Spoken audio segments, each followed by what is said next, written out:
Welcome to this new module all about taking action. In this first lesson, we're going to look at teaching strategies. In other words, how you actually teach your students in the lesson. If you have questions as we go through here, please do ask us over in the community. So in this lesson, we're covering a lot. We're going to look at why you need to keep exploring new teaching ideas for your studio, strategies for starting a new piece, strategies for working on an in-progress piece, and how to actually use these strategies. It's really important that you continue to explore new strategies for teaching your students.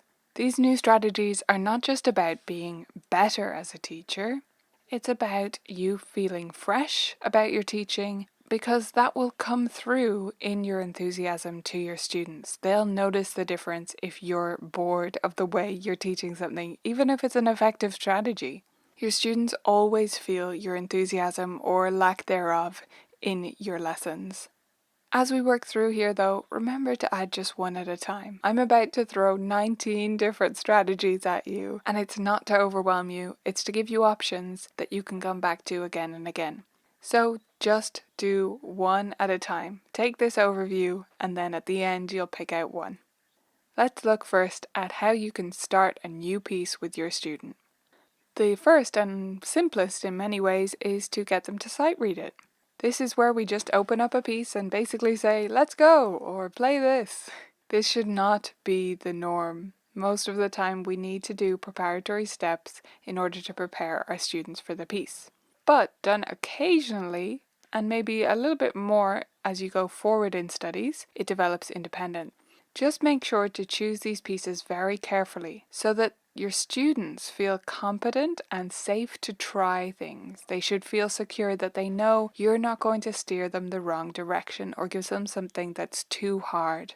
One of my go-to strategies for a new piece is to do the interesting part first, or the tricky bit. The idea of calling it the interesting part comes from a team member at VMT called Gemma, and I love the idea of calling the tricky part the interesting part. I think that sends exactly the right message to our students. When you do the interesting part first with your students, it breaks their habits of starting from the beginning every time, or it can help to. It often makes this section their favorite because it becomes the easiest bit, because it's the bit they worked on first. And it allows you to really break down this section with rhythm work, hand separate, and slow repetitions. Another great strategy for encouraging students not to start at the beginning is to start at the end. You can do the last line or the last bar first. This is a great antidote to start again syndrome, so students who always go back to the beginning when they're practicing every single time, this is a great way to combat that.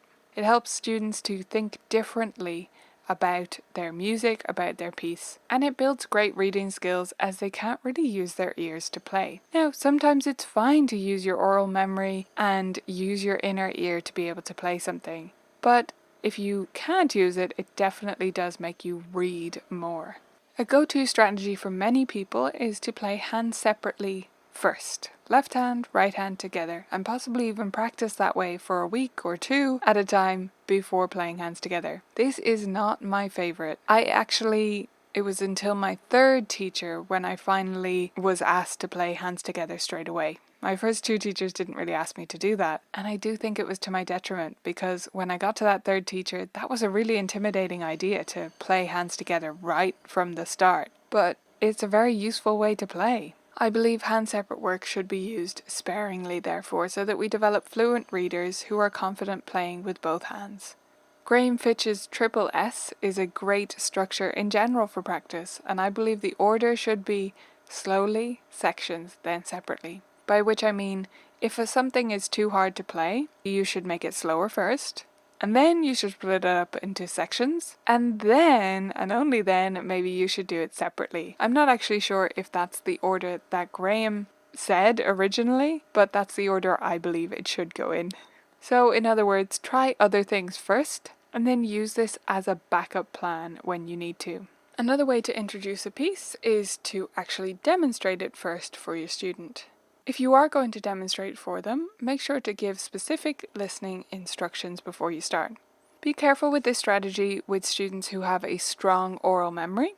because we don't want them to get into the habit of learning by accidental rote. We talked about rote teaching way back at the start of this course, and we talked about intentional versus accidental. This is what I mean by accidental rote. Teachers who always demonstrate for their students first sometimes have students who have very strong oral skills and they don't end up reading their pieces.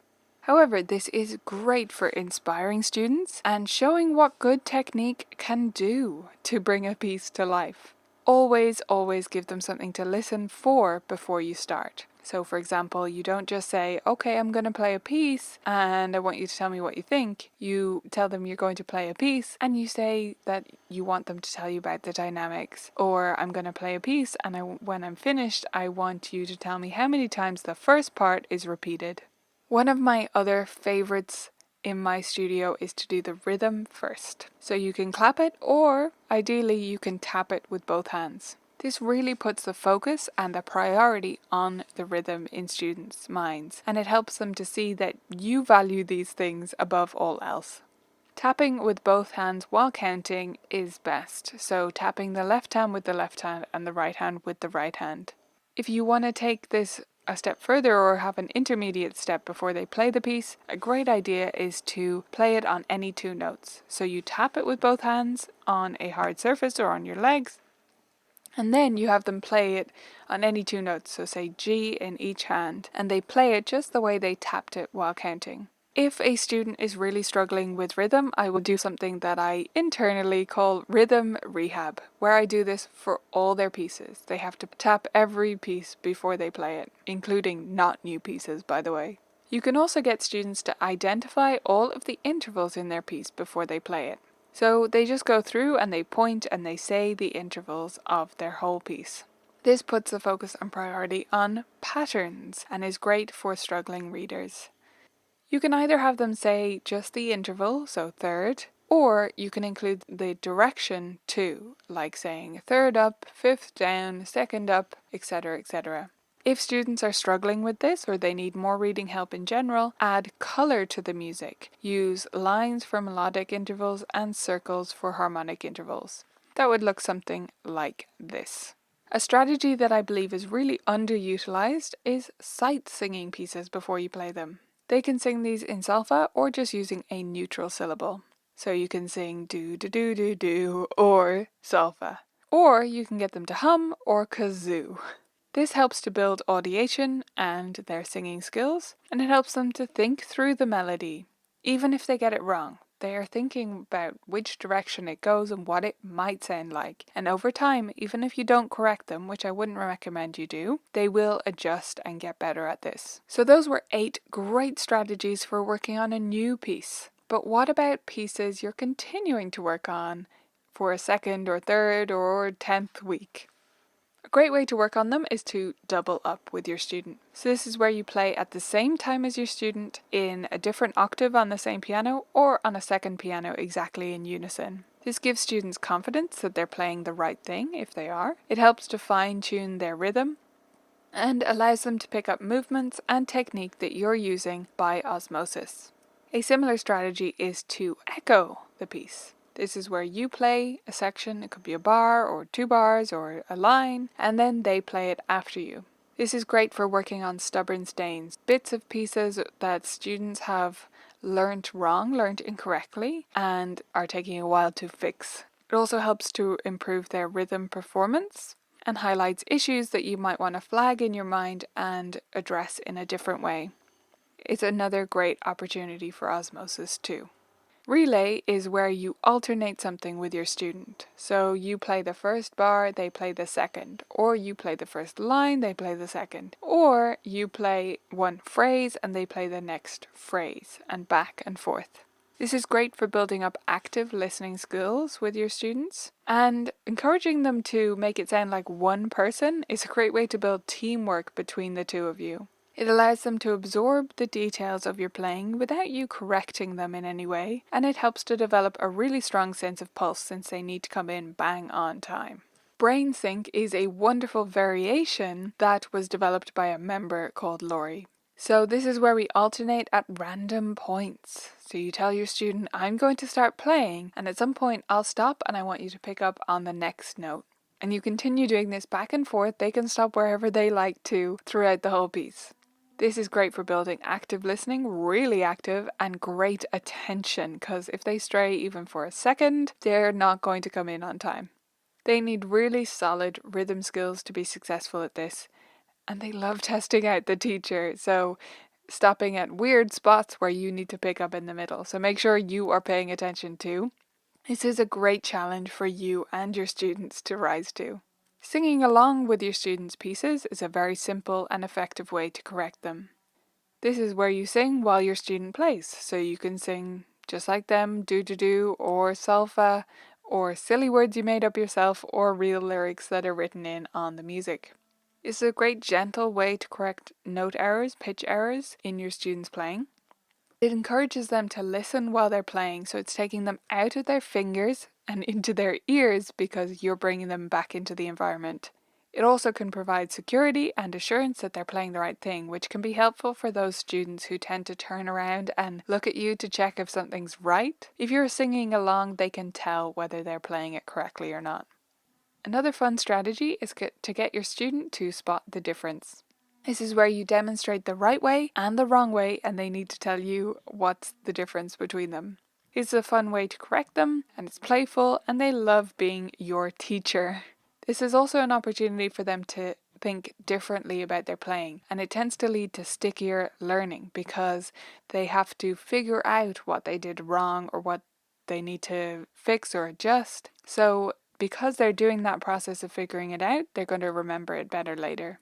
Similarly, you can do a student-teacher swap. This is where you just do it the wrong way. This is great for technique work and for performance etiquette. So I always do this when in the lead up to concerts, where I do a very silly demonstration where I run up to the piano with my head down, and then I sit down and play immediately as soon as my bum hits the seat, and get up after I'm finished and bow while running away from the piano. Students love correcting this, and it gives them a new perspective on their own playing, because when you see someone else doing these things, and yes, hamming it up a bit, it becomes really obvious what is wrong with doing it that way.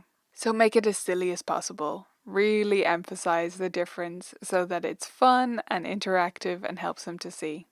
SIMILE is a fantastic tool for improving students' playing. So you can tell them to play like a snail or as if they're moving through sludge, if you want them to play slowly.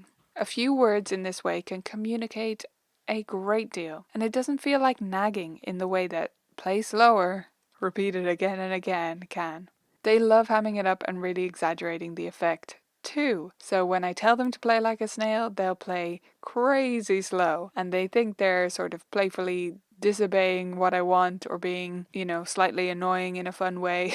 But actually, that's what I want. That's the secret. Crossing the river is a go-to strategy in our studio for good reason. This is basically 3 times in a row correctly, but done the fun way. So what we do here is we place 3 objects on the left of the piano, and then pick something and pick a goal. So pick 2 bars, and their goal is to play them without stopping in the middle, for example.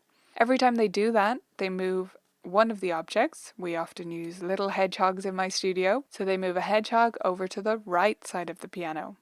However, if they make a mistake, the next time they need to move it back over the river to the left. So basically this is a visualization of 3 times in a row correctly.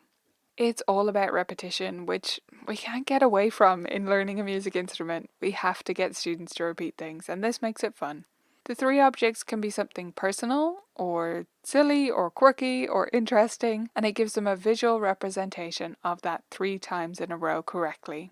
It's also not you calling the shots. So in my studio, the hedgehogs are the ones who are to blame, not me. It's them that need to cross the river. It's not me saying, play it again, play it again. Now, I mentioned in the rhythm section that the metronome is not a rhythm tool to me, it's a practice tool. So here's a good example of a practice strategy using the metronome. I call it metronome monkey because you have to climb up 5 beats per minute at a time. Again, this is great for repetition. It increases the tempo of the piece, so it's good for improving that. And all parts have to be at the same tempo. So often students will have good rhythm, but actually one section is slower than the rest and they're not realizing that. So this will solve that issue. It also helps to keep them challenged and engaged. You cannot switch off when it keeps getting faster and faster and faster. Eventually they'll reach a ceiling too, and you want to stop before it hits frustration level, of course. Lastly, you might need to just give some straightforward feedback. Just say it. This is where you're just clear and direct with no ambiguity, and it's easy for students to understand, and sometimes that's what you need. Just make sure that you have a really great relationship with them first, and that they're not a student who is a perfectionist or suffers from anxiety, because that can be detrimental to them, so you need to phrase things carefully. Now, I told you I was going to give you a lot of strategies, didn't I? And I didn't disappoint. Now is your chance to either go back through this video or look at the notes below this video and pick one new piece starting strategy and try it out. Try it either with a student or in your own playing and see how it goes. If you have questions about these strategies or teaching strategies in general, just come ask us.